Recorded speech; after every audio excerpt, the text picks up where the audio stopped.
Thank you all so much for joining us today to celebrate Coyote Awareness Week and kick off this week with us. So last year we launched the inaugural Awareness Week with the goal of raising awareness about the intense persecution and misunderstanding that coyotes face while promoting the importance of compassionate coexistence with our wild coyote neighbors. So this year we're super excited. We've grown the holiday with new ways to engage, bringing on partner organizations, and today kicking off the week with this How to Take Action for Coyotes in Your Community webinar. So we'll start with a quick introduction. So my name is Renee Seacor. I'm the Carnivore Conservation Director here at Project Coyote. And my co-presenter today is Kiely Smith, State Advocacy Manager here at Project Coyote, who will be helping me with today's webinar. So just to give a quick run through, I'll be kicking us off and walking through our kind of newly released model coyote coexistence plan and all that it entails. And then Kiely will jump in after me to explain how you can become an advocate for coyotes in your own community and by advocating for the plan's adoption in your local community and just being more coyote friendly broadly. So if we have time at the end, we're going to try to leave out a little bit of space for a few questions, and we'll do that using the Q&A function. So please pop any questions that you have into the Q&A function, and we'll try to answer those at the end. If we don't have time at the end to answer all of the questions, what we'll be doing is following up via email with answers to those questions, along with a recording of today's webinar. So for those of you who are unfamiliar with Project Coyote, I'll just give a brief introduction of our organization. So we're a national nonprofit whose mission is to protect North America's wild carnivores and promote compassionate coexistence through education, science, advocacy, and coalition building. We aim to really fundamentally shift the way that species like coyotes, but also other carnivores like wolves, bears, bobcats, and others are viewed and treated to create a North America where humans and wild carnivores can coexist, and thereby allowing our ecosystems to thrive in that coexistence. So why coyotes? Why do they need a whole week to raise awareness about them? So coyotes are North America's most persecuted wild carnivore species, and we say that they really represent the pinnacle of unscientific and unethical wildlife management. And the reason that we say this is because carnivore species in general really have been subjected to aggressive, both historical and present day persecution. So predator extermination campaigns in the 1800s and the mid 1900s nearly wiped species like wolves, mountain lions, and bears out of most of their historical range. And coyotes also received this same intensive persecution, but really responded with resiliency and adaptability, actually tripling their range in the last century and filling vacant niches where wolves were extirpated. Unfortunately, this resiliency has been met with continued intense persecution in an effort to eradicate and lessen their populations. And so in almost every region of the United States, coyotes are legally allowed to be killed, sometimes incentivized through bounties, which are payments, either private or state payments, for their killing in unlimited numbers. And in most states, that coyote killing is allowed 365 days a year, and really using almost any means, including things like wildlife killing contests, which target coyotes for sport, and award prizes for the largest coyote killed or the most coyote killed. Those are legal in most states across the country. And there's other unlethal, egregious practices that they're subjected to, like trapping, poisoning, hounding, and just general unregulated recreational killing. So this inadequate protections for coyotes has led to at least 500,000 coyotes that are killed yearly. That's an estimation of the number of coyotes that are killed each year. Unfortunately, accurate numbers do not exist for how many coyotes are killed through sport or wildlife killing contests, because state agencies often do not track or monitor the killing of coyotes. So this number is likely a very low estimate. And even with this underestimation, that translates to one coyote killed per minute in the United States. Further, of this estimated 500,000 coyotes killed yearly, roughly 60,000 coyotes are killed annually by U.S. Department of Agriculture's Wildlife Services Agency, and that killing happens at taxpayer expense. So I'll just mention briefly, there was a new NPR article that actually was released this morning. We'll share that in the chat, that daylighted this program and their continued efforts to spend millions of taxpayer dollars each year to kill coyotes and other wildlife across the country. In that article, there's an interview with our Project Coyote ambassador, Dan Flores, in this piece as well. So what can you do? So today is the first day of Coyote Awareness Week, and we're asking all of you to help in raising awareness about the intense persecution and misunderstanding that coyotes continue to face, and how we can transition from lethal killing of coyotes to fostering compassionate coexistence with our wild coyote neighbors. So we've created a bunch of ways to engage with us and in raising awareness for coyotes this week. So the first being download our digital toolkit that was released last week. We'll be sharing a link in the chat to that document, which provides an overview of the state of coyotes in the United States and details how you can take action this week to raise awareness for them. One of the actions that you can take this week is taking the Coyote Pledge, which is on our website, and also encouraging others to do the same.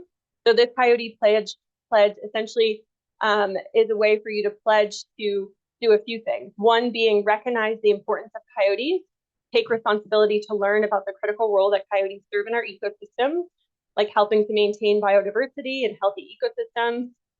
Also to help in dispelling myths and misconceptions that exist about coyotes, sharing accurate information about coyotes in your community, both in person and on social media, to address some of these common myths and to promote understanding and reduce fear.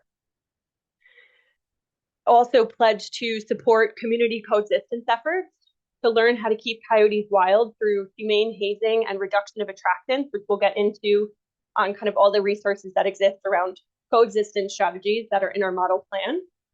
And then educate and inspire action for coyotes. Use this week to educate your community about the benefits of living alongside coyotes by sharing some of our social media posts and even posting yourself on social media. And then join us in advocating for ethical and science-based wildlife policies.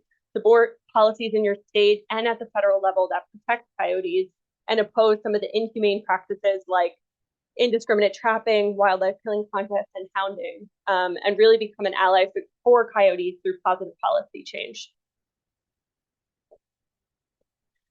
And then the last way you can join us this week is really just amplifying Coyote Awareness Week on social media and across your communities. We have in part of that toolkit, we have downloadable social media share graphics and sample captions that you can use to post throughout the week, or reshare our content that will be featured on social media to raise awareness about coyotes. So now I'll pivot to talking about the coexistence work that we do here at Project Coyote. So some of you may be familiar with our Coyote Friendly Communities program.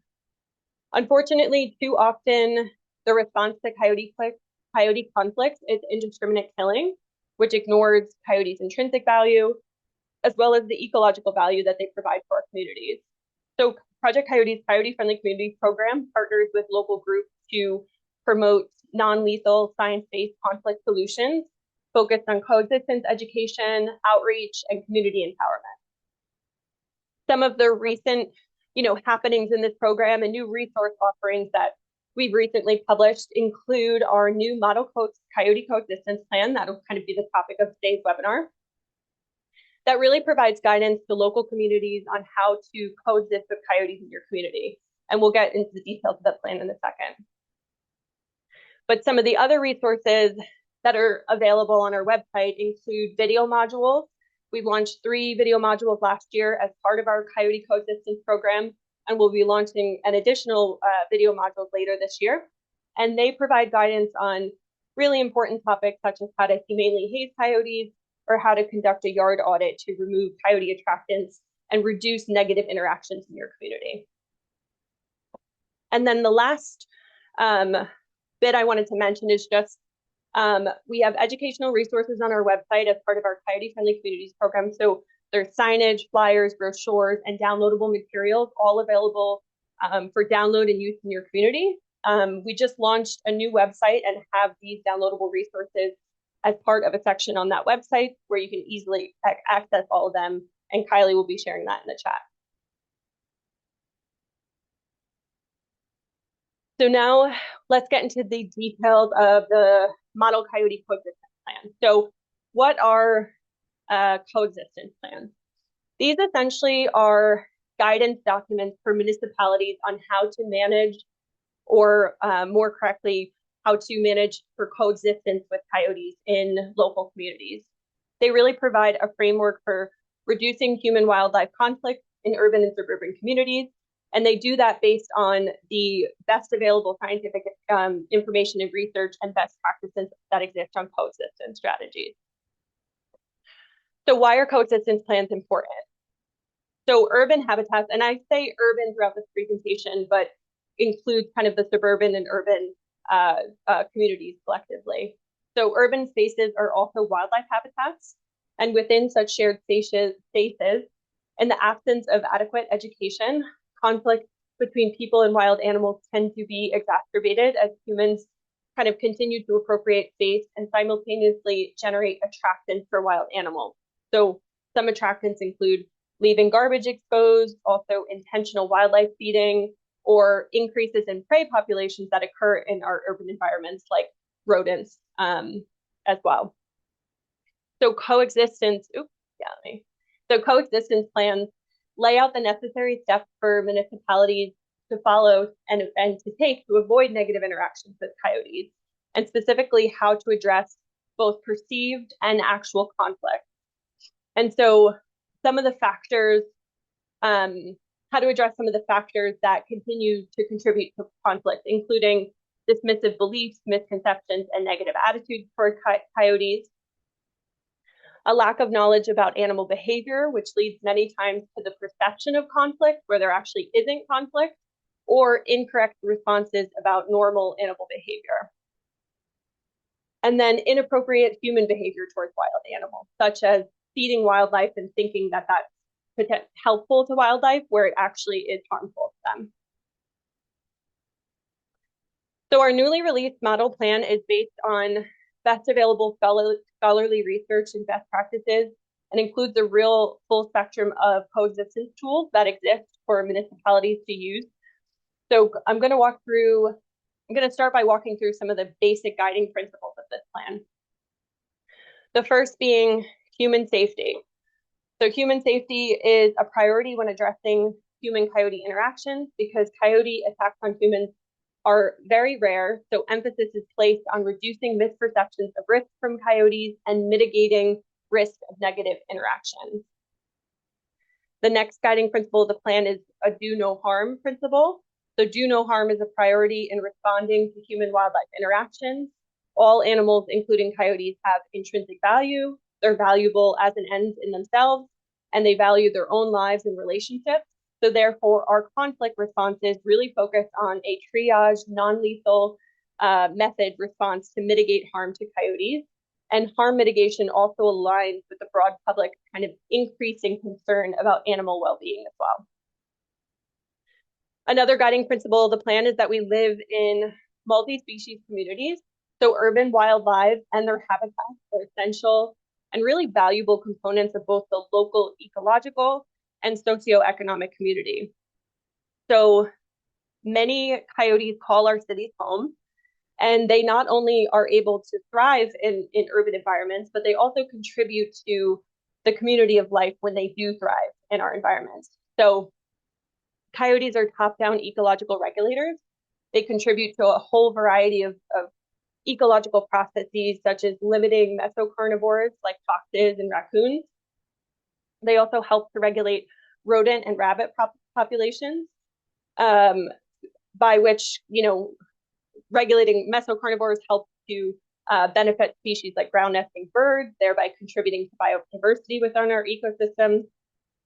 They also help to control disease transmission.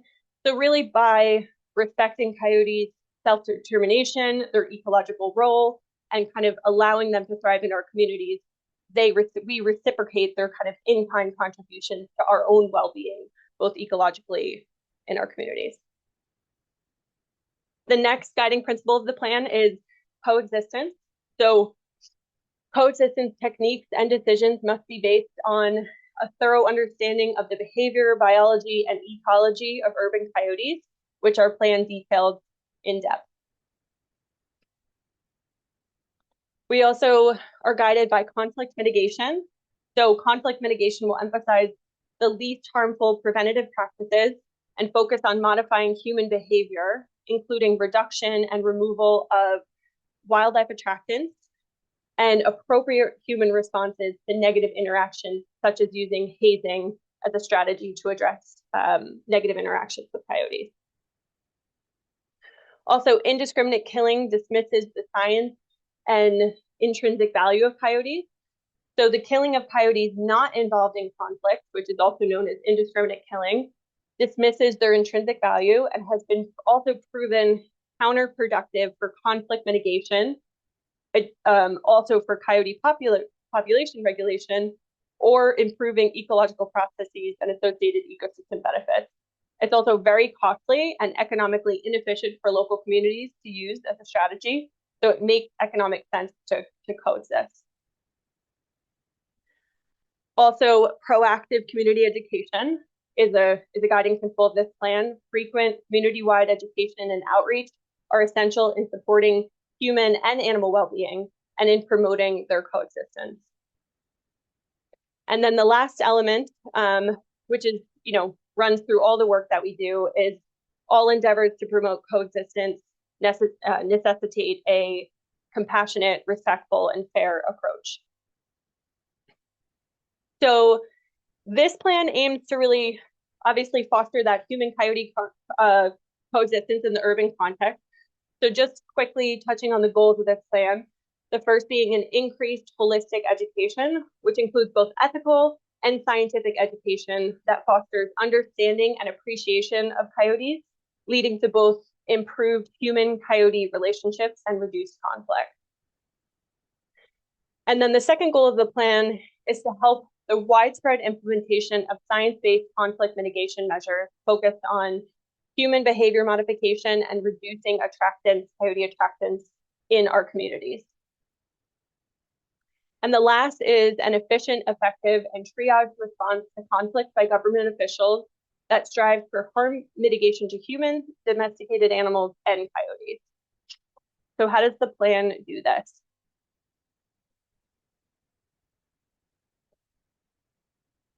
So the plan includes in-depth scientific and educational information on coyote well-being, intrinsic value, behavior, ecology, and responsible coexistence. I'll touch on some of the key information included in this section of the plan just to introduce kind of, your wild coyote neighbors to you today. But we don't have time to really get into the level of detail that exists in the document. So I encourage you all to dive into this free downloadable document after the webinar if you haven't already. So first, the plan touches on distribution and habitat of coyotes. So, quickly introducing this topic. So coyotes were originally endemic to the western 2/3 of North America. They've greatly expanded their range across North and Central America, and their adaptability has really assisted with this range expansion. Some of the reasons for this include that coyotes are habitat generalists. They thrive in diverse environments, including both in agricultural and urban environments, as well as developed areas. So this adaptability, habitat generalists, allows them to range far and wide in a diversity of habitats and environments. They also have that urban adaptability. So their presence in cities is not, only because due to habitat loss, but also because coyotes have effectively transitioned into and really acclimated to human-dominated ecosystems since pre-colonial times. They've also successfully established in urban areas because there's a big resource availability in those environments where they're able to access everything that they need to survive. So food, water, and shelter are plentiful in urban environments. Urban areas also have tons of good prey for coyotes. Rodents are main source of prey for coyotes, and there's no shortage of rodents many times in urban communities. And then the other reason for their expansion was the loss of natural predators. So the extirpation of wolves, from the lower 48 also opened up new territories that were formerly occupied by wolves that coyotes were able to move into. So touching on kind of the ecology of coyotes and some of the ecological benefits that they provide to our communities. So coyotes help promote biodiversity. They help regulate, I touched on this before, but they help regulate mesopredator or mesocarnivores by limiting their populations of species like foxes or even feral cats through competitive exclusion and also predation on those species. That mesocarnivore regulation also has a positive impact on things, on bird populations, thereby helping to, increase biodiversity. So by controlling those mesocarnivore numbers, coyotes contribute to higher biodiversity in our ecosystems. They also help clean our environment. So coyotes are scavengers, so they help reduce things like roadkill. As scavengers, they help clean up dead animals from the landscape, contributing to overall ecosystem health. They also help reduce disease transmission. So by preying on rodents, coyotes may help lower the spread of rodent-borne diseases, such as Lyme's disease. And they also help to control rabbit and rodent populations. So rodents and rabbits make up a significant portion of coyotes' diet, and they help to control those populations. And then they are self-regulating populations as well, and have direct benefits to humans in both urban and agricultural areas. So a bit about coyote behavior. Coyotes are highly intelligent and super adaptable animals. They're incredibly smart and social animals as well. They learn very quickly. They form strong family bonds and are very devoted parents. So their intelligence and adaptability have been really key to their survival, allowing them to thrive despite that ongoing persecution, both historical and present day, and past extermination efforts. They have, those very strong social bonds.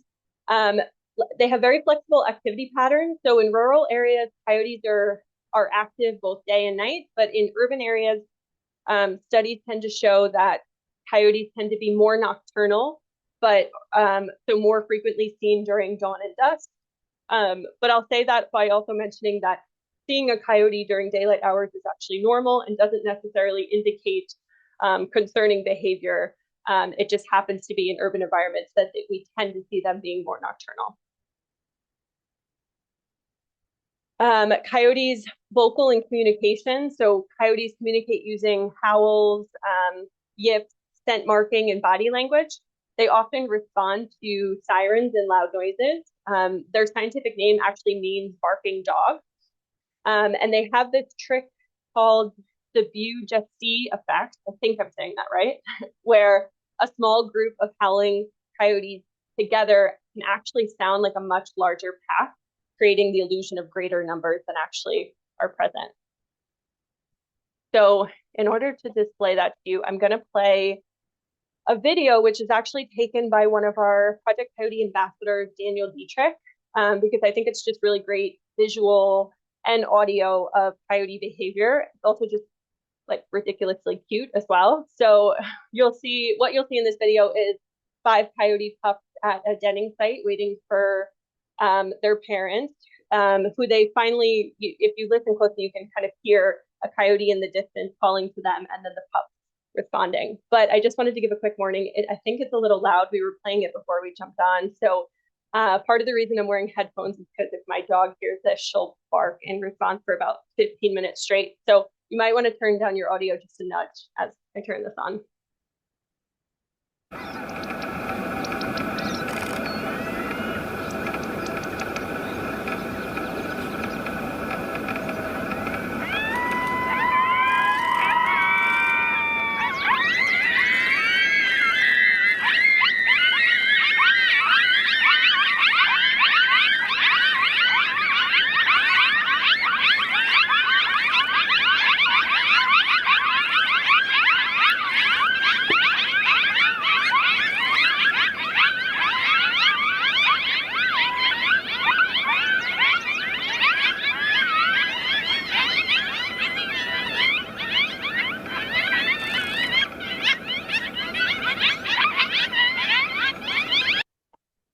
pause it there. I hope no one's companion animals went too crazy.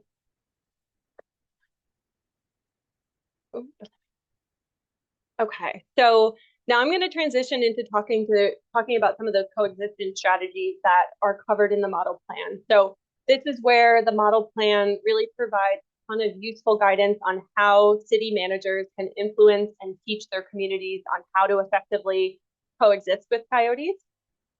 So using a common set of terms and terminology is really essential for effectively conveying kind of the goals and information within the model coexistence plan. So in this document, we obviously rely on the term coexistence quite a bit. And what we mean and how we define coexistence within the plan is sharing the landscape while mitigating negative interactions, promoting positive ones, and allowing for the well-being of coyotes, humans, and domesticated animals. So this is really the root of what we're aiming to provide communities when we say coexistence in the model plan. So I'm going to start with why lethal control or lethal killing is not the answer to coyote management. So this graphic on this slide illustrates how coyote management programs that focus on killing coyotes actually disrupt pack structure and are ineffective and counterproductive in lessening conflict. They're also ineffective at reducing populations in the long term as well. So science tells us that, has shown us that unexploited coyote populations, and what I mean by unexploited is those not being lethally killed, are actually self-regulating based on availability of food, habitat, as well as territorial defense by resident coyote family groups.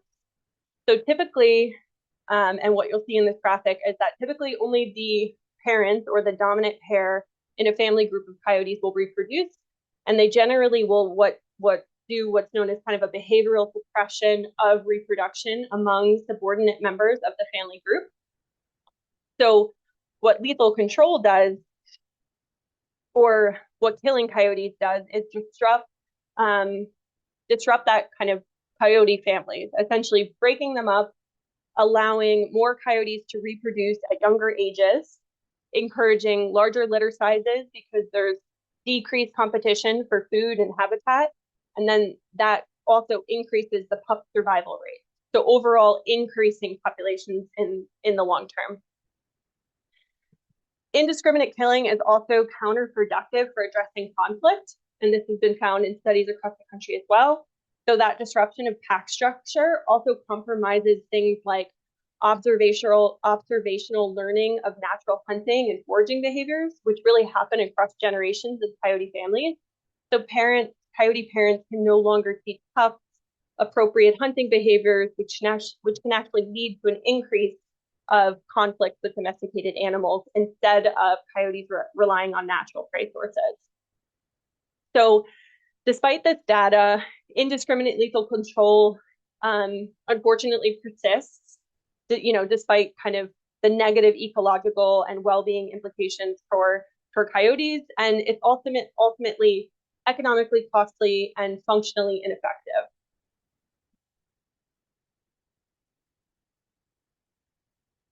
So the key aspects of coexistence that are really covered in this plan, that are kind of the root of the coexistence strategies that we promote, include keeping coyotes wild and wary through public education, removing food, water, and shelter attractants, taking responsibility for pet safety, and then using humane deterrence methods like tasing when needed.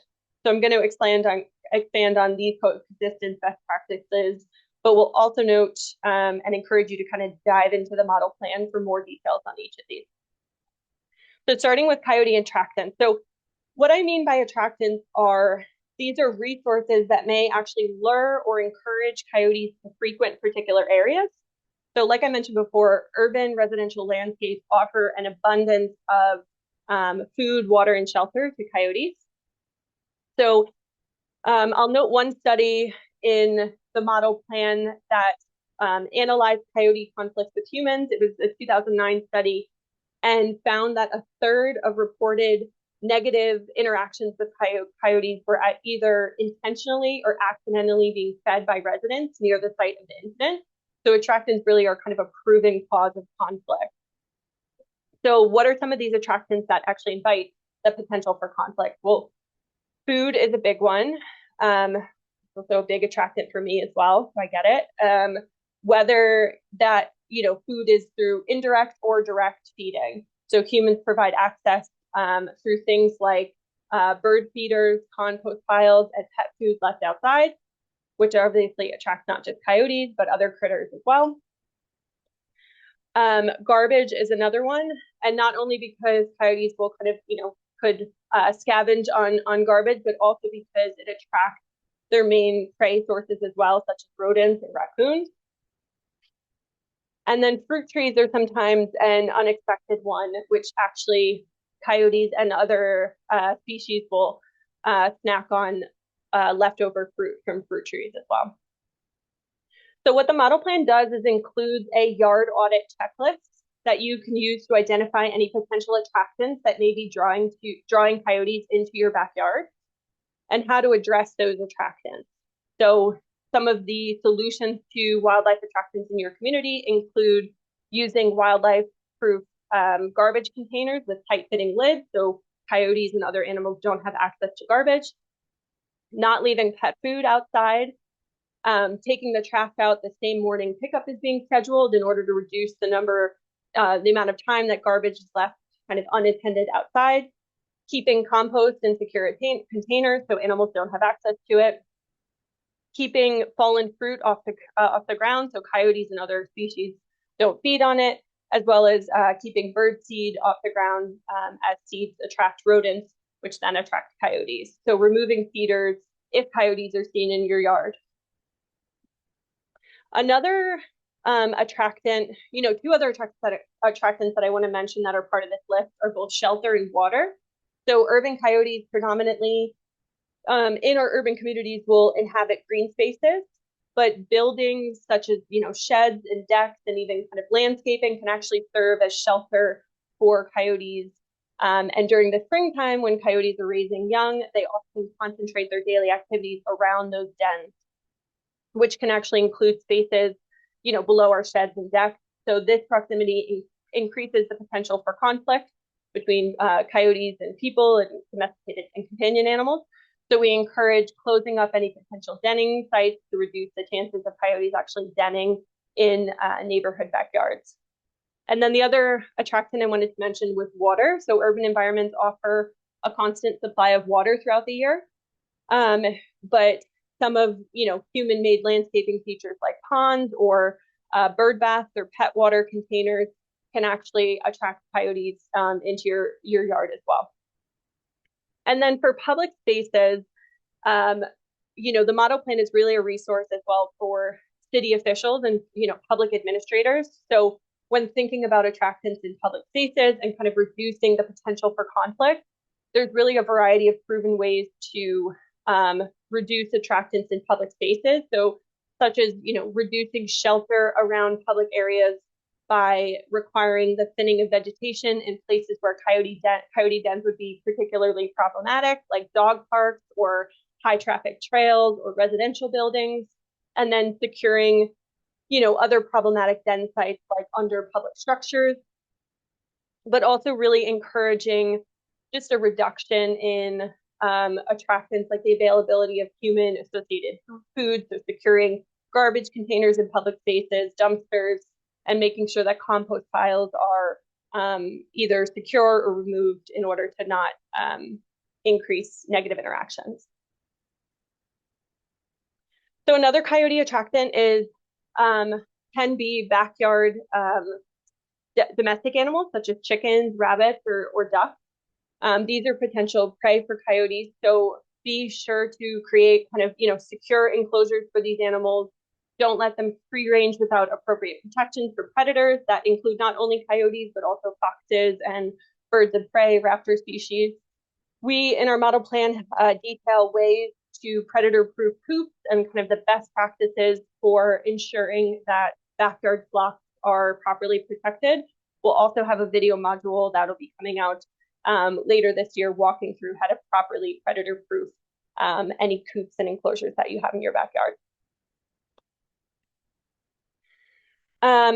Companion animals can also be an attractant or a cause of conflict for with coyotes in our community. So although most coyotes do not prey on companion animals, sometimes small unsupervised pests can be considered an attractant or cause conflict, and therefore are can be potentially at risk of predation. So practicing good companion animal stewardship is so important. So for cats, coyotes primarily prey on small mammals like rodents, but also larger ones such as rabbits and groundhogs. So in certain situations, free-roaming outdoor cats, which are approximately the same size as some of those potential prey species, might be considered prey by coyotes. So it's critical to understand that coyote attacks on cats are, natural behaviors. They don't signify a threat to humans. And really the only fail-proof approach to protecting cats is to either keep them indoors or provide them outdoor time in a secure enclosure such as patio. We have more detailed links in the model plan on how to create patios for cats to get outside time. But guardians who allow their cats to roam outdoors can actually mitigate the risk of predation by avoiding times when coyotes might be most active, such as dawn, dusk, or nighttime. But I also will note that it's very important that guardians that do allow their cats to roam outdoors should recognize and take ownership of such predation risks, which exists along, other risks for outdoor cats, such as car collisions and negative encounters with other animals, such as dogs. Dogs can also be a source of conflict. So coyotes typically avoid dogs, but may perceive them as threats, especially during those sensitive kind of breeding and pup rearing seasons. So coyotes have found, studies have found that most common urban conflicts are actually dog related. And a substantial portion of people reporting conflict or encounters actually are ignoring leash laws. So small unintended pets are more likely to be seen as an attractant or potential prey. So it's essential to keep them on leash shorter than 6 feet and pick up a small dog if you see a coyote. Conflict with larger dogs are much rarer, but they can occur, especially during that breeding season that I mentioned, January to March, and during the pup rearing season, which is April to August, roughly. So it makes it crucial to really supervise and leash dogs in public areas during this critical time. And we have a fact sheet on dogs and coyotes and best practices that we'll also share in the chat. It's also linked in our model plan as well. So one of the last coexistence strategies that I wanted to cover here is hazing, which is really a key tool for preventing conflict with coyotes and essentially keeping them wild and wary of humans. And it empowers you and community members to really manage interactions with coyotes in your community. So I'm just going to give you a quick overview of hazing and then direct you to read more in the model plan and also our downloadable hazing field guide as well for more details on hazing. So coyotes by nature are really reclusive animals. They typically avoid human contact. However, in urban areas, they may become accustomed to finding some of those attractants that I mentioned in neighborhoods, and then subsequently losing some of that natural wariness. So hazing is actually a method to deter coyotes from human areas by using loud noises, movements, and deterrence to reinforce that natural wariness. So what basic hazing includes is really using what's known as kind of a big and loud approach, being very consistent and persistent, and hazing every time you see a coyote too close for comfort. So this includes yelling and waving your arms while approaching the coyote. You can shake or wave a jacket, a rake, a broom, or anything that you might have near you. And this is really meant to create a negative association between coyote and people in order to reduce the chances of conflict. So our plan includes a guide on what's known as smart hazing and kind of walks you through those hazing techniques of stopping, standing your ground, making yourself look big, announcing yourself loudly, and then repeating if necessary, and then teaching others to haze coyotes as well that might be becoming too close for comfort. But the reason we, note in the model plan that we encourage humane hazing of coyotes is because there's also critical times not to haze coyotes. If a coyote is simply passing through without showing interest to humans, like we mentioned, these are shared spaces, right? Wildlife, urban environments are also wildlife habitats. So if coyotes are moving through an area and not posing, not coming too close for comfort, that's the time to leave a coyote be. Also, if a coyote is injured or sick or acting strangely, contact wildlife officials instead of hazing that animal. And then during denning season as well, if you think there's a den around a coyote, in order to not stress out coyotes during that time. Okay, so I want to pass it over to Kiely in a second to walk you guys through how to actually take action for coyotes in your community. But I'll just close by mentioning that we have a plethora of educational resources on coexistence on our website, and we encourage all of you to access these resources that we've made available free to download, including brochure, signage, our model coexistence plan, those video modules that I mentioned. So please access those materials and reach out to us if you have any questions. I will pass it over to Kiely to cover how you can really engage on being a coyote advocate in your community. Thank you, Renee. So I would like to share some steps that community advocates, that is anyone in this audience who's motivated to help bring your community to coyote coexistence, steps that you can take to implement a coyote coexistence plan in your community. So we've designed a community advocate guide to help walk you through those steps. And I'll share the link after maybe I've walked through a few of these steps. So we'll go ahead and start with sort of the first step here that you'll take, which is building a foundation. That is getting to know the model coyote coexistence plan. So that will be starting by spending some time with the document, which we've shared a few times in the chat. And thank you for folks who mentioned in the chat earlier for us to send you all of these links in an email, which we will surely do after this webinar as well. So you have all of these links available to you. So you'll start by getting to know the coyote coexistence plan. And that has basic approach to coexistence, all of the strategies that Renee's been sharing throughout this webinar, they're all located in that model plan. Then what you'll want to do is understand your community's current approach to coyotes. So that's going to mean informing yourself about how your community is currently handling coyote encounters and conflict. You can check with your city or county's website for wildlife management policies, even calling your city manager or local animal control office and asking them about their protocols. Is your community currently using lethal conflict mitigation methods? Does your city or community contract with USDA Department of Wildlife Services program, which commonly uses lethal interventions? And this information is going to give you that background to help you identify what needs to change. Then you're going to gather your pack. Go back one slide. You're going to gather your pack, which means you don't need to do this alone in your community. Grab a friend, a neighbor, even local organizations who might share your interest in compassionate wildlife coexistence, like animal shelters, wildlife rehab facilities, nature centers. Just starting even with 2 or 3 dedicated individuals can really help form that core team of people who can help bring this plan to the community and keep the momentum going. Okay, you can go ahead, Renee. The next phase will be engaging with your local officials.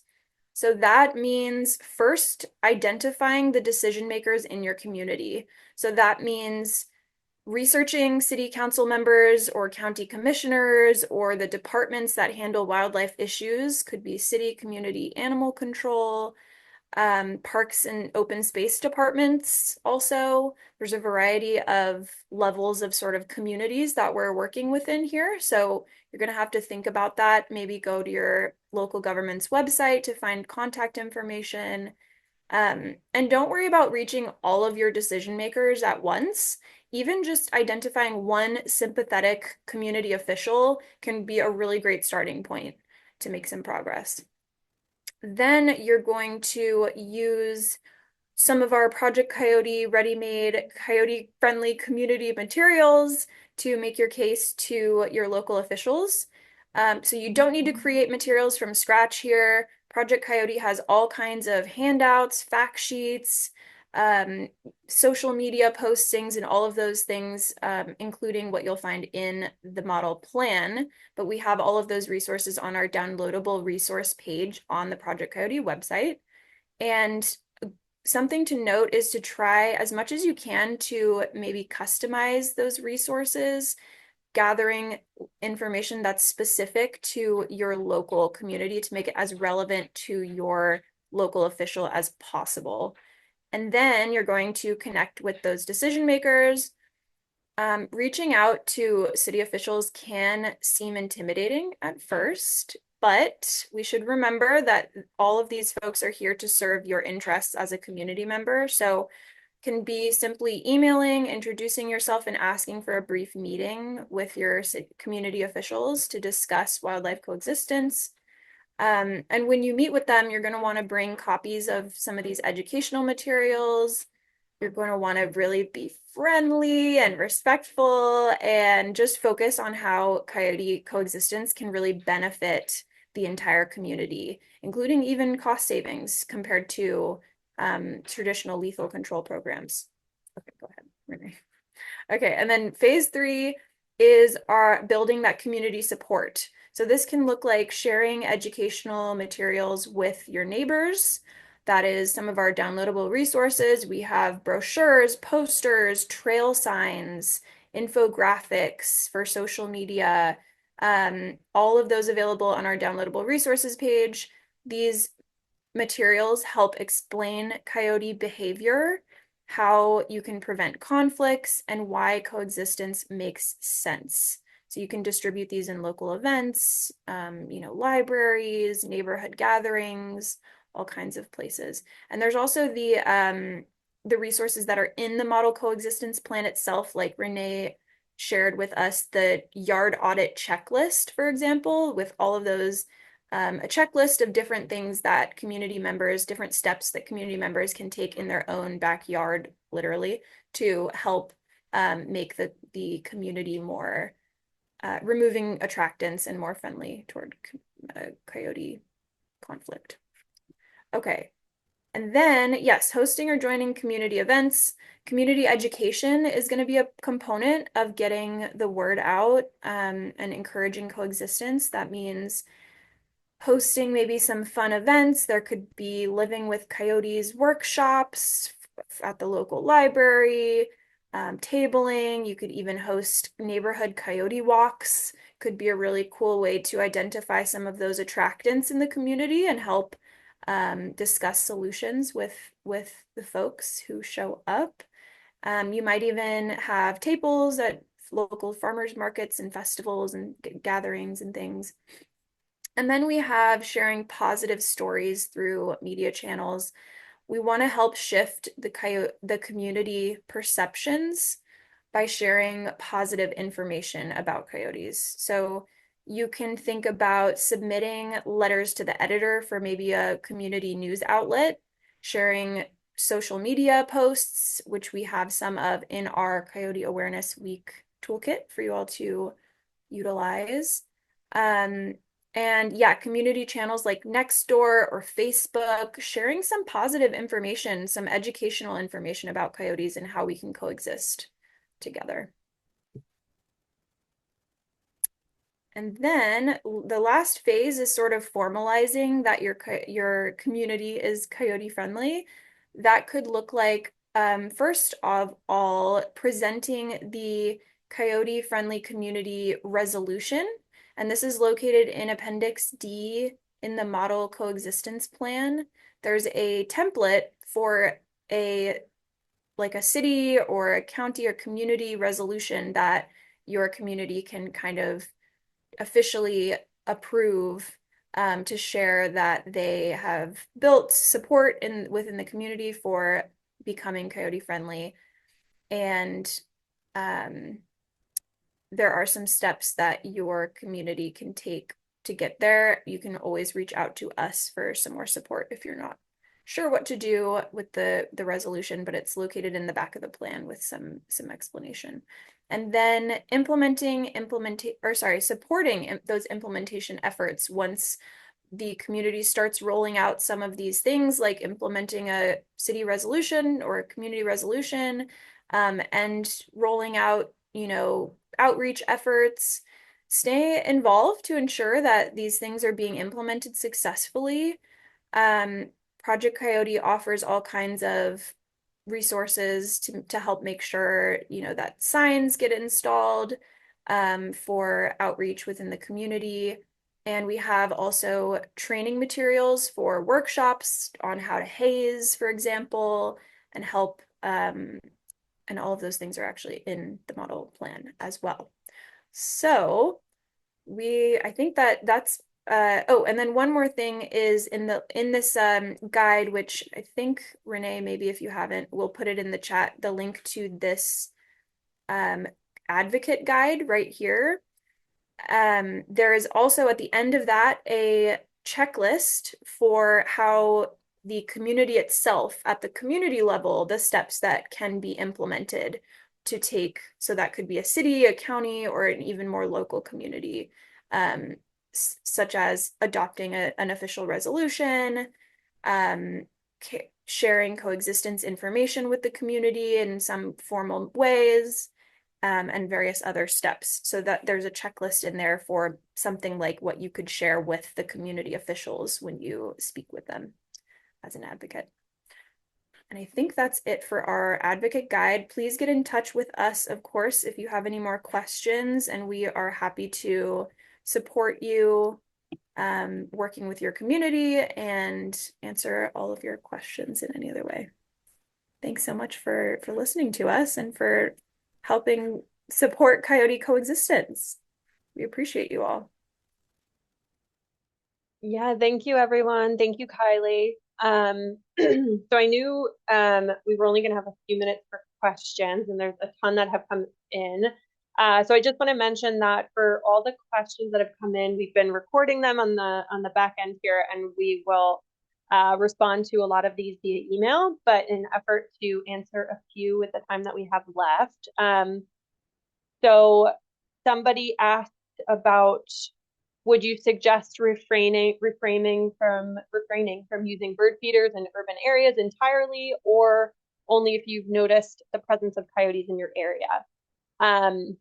So yeah, I think as we suggested, recognizing that bird feeders can be an attractant for coyotes is important. So if you're seeing coyotes in your backyard and you have a bird feeder that could be attracting rodents, and you have, small companion animals and you want to reduce the chances of conflict, you could remove bird feeders if you're seeing that attracting coyotes into your backyard. But you also can have bird feeders, recognizing that it might increase coyotes in your yard.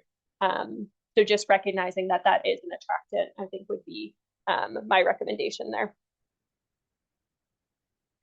There's also a lot of questions, I think, in both the chat and the Q&A about rodenticides, which is a very important topic and something that both Kiely and I and the rest of our team have been working on across the country. So asking about promoting bans on rodenticides.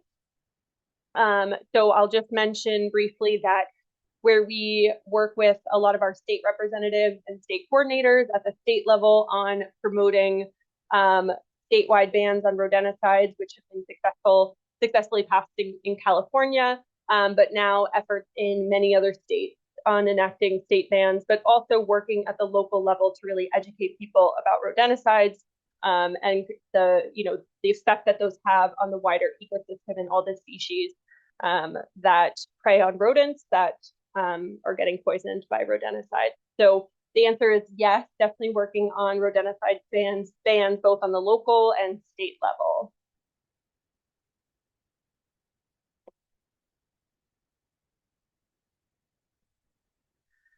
There's so many questions. What are a few other ones? Somebody asked about becoming certified as a Coyote ambassador. And while we don't have like an official way to get certified, as Coyote co-assistance ambassador or something like that, um, I'll just mention that I think today is a really great first step on like doing that in an informal way. I think that part of Kiely's part of the presentation was really walking through how anyone in any community can be an advocate for coyotes, and it doesn't take a certification in order to do a lot of this advocacy work. You're able to contact your local officials and advocate for coyotes regardless of any whoever you are, and these are our decision makers that work for our local communities. And so really reaching out to them and letting them know that you want to see coyote friendly policies at the local level is a great way to just be a kind of informal coyote ambassador within your communities.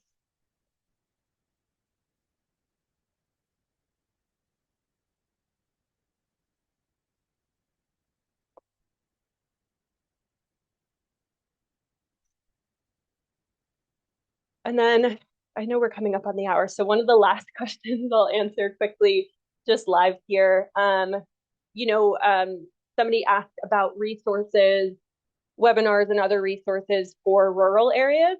So I'll just mention that our Coyote Friendly Communities program is really focused on kind of urban and suburban communities, but we also have a program called Ranching and Farming with Wildlife, which does provide great resources for how to coexist with wild carnivores in rural communities.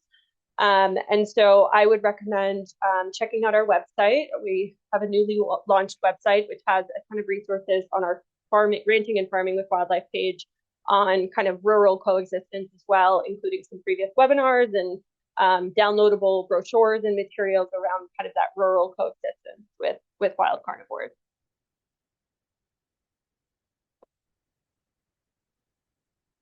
Okay, and with that, we've hit the end of the hour. As I mentioned, we've recorded all your awesome, amazing, and interactive questions in the chat. So we will be following up with answers to these as well as a recording to today's webinar. So look out for that in the next several days. And then we encourage you all to participate in Coyote Awareness Week throughout the rest of this week. Thank you all so much for joining us today. Thank you. Bye, everyone.